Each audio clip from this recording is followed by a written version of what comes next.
You feel a strange, quiet pride in your independence. You tell your friends that you're focusing on yourself. You say that you're building your own brand. You tell anyone who will listen that you don't need a partner to be a whole person. You post quotes about the freedom of the single life and the toxicity of traditional structures.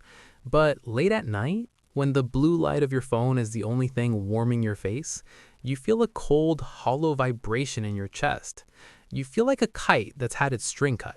You're not soaring, you're just drifting. You think you're a rebel. You think you're the first generation to finally wake up and see that commitment is a cage. But how did you get that idea? Who sold it to you? You aren't being liberated. You are being scammed. You are being sold a status symbol that the people at the top used to stay at the top, while you struggle to pay rent in a studio apartment you can barely afford. Let's perform the autopsy on your freedom. There is a concept in behavioral sociology called luxury beliefs. It was coined by the psychologist Rob Henderson. It is the most dangerous psychological mechanism you've never heard of. Historically, the upper class showed off their status through conspicuous consumption. They bought the gold watches. They wore the silk robes. They wanted you to see their wealth. But today, anyone can buy a fake Rolex. Anyone can lease a German car. So the elite shifted the goalposts. They stopped showing off their money and started showing off their ideas.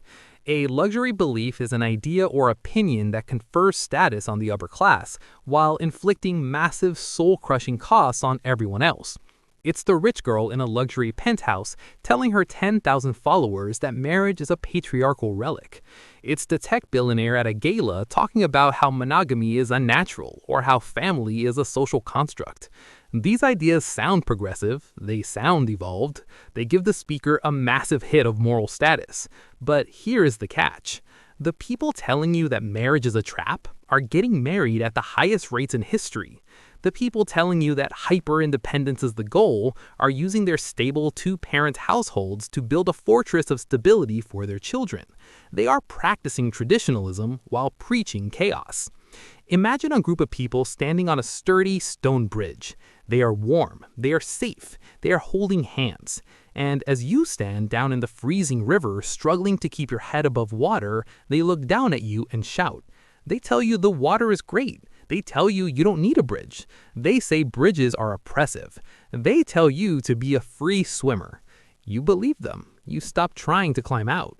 You stay in the river. But you don't have the luxury of their dry clothes. You don't have their safety net. You are just a person alone in the current, slowly losing the strength to kick. And here is the incision. Here is why you are so lonely. You have adopted a locus of control that is purely external. You think the reason you can't find a partner is dating apps or modern culture. No, you have been trained to view human beings as disposable. You've been sold the idea that any inconvenience in a relationship is a red flag. You've been told that settling is a sin. You've been convinced that there is an infinite scroll of better options just one swipe away.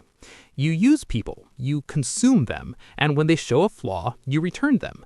But people are not products, and a life lived without commitment is not a life of freedom. It is a life of fragility. The elite want you single. Why? Because a single person is a better consumer. A single person has no roots. A single person is easier to manage, easier to move, and easier to replace. A single person is a worker bee with no hive to defend. When you have a family, you have something to fight for. When you have a partner, you have a second brain, a second income, and a witness to your life. You have a backstage where the performance ends. But when you are independent, you are just a solitary unit in a market. You think you're smashing the patriarchy, but you're just making the corporations richer.